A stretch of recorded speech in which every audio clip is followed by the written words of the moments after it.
At 8:13 a.m., American Airlines Flight 11 is already in the sky, but air traffic control has lost radio contact. The pilots are not responding to repeated calls.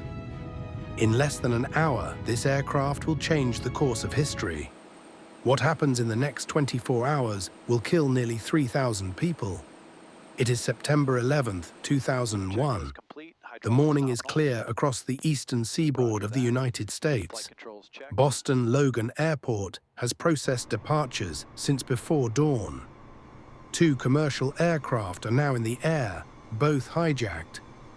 4 more will follow. The attacks will be coordinated, methodical, and nearly simultaneous. By the end of this day, 4 planes will crash. 2 will hit their intended targets.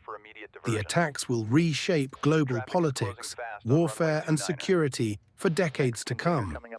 It is 7:59 a.m. at Boston Logan International Airport. American Airlines Flight 11 pushes back from the gate.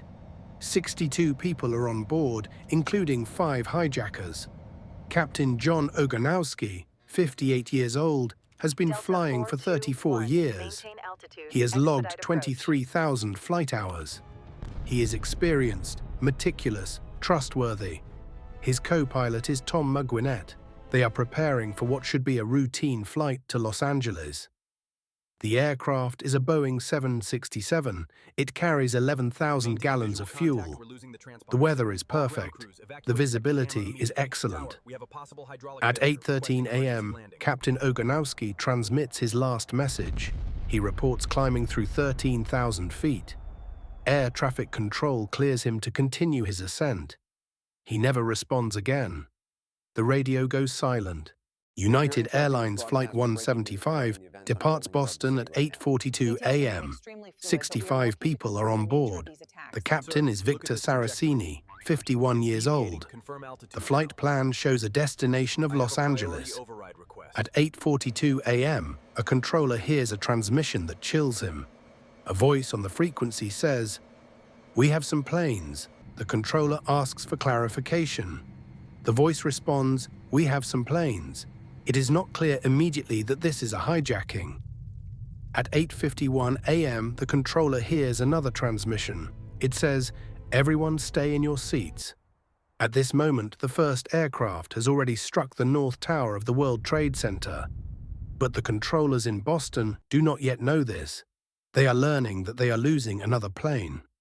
At 9:02 a.m., a controller calls out, "We may have another aircraft down." They are not yet certain of what they are seeing.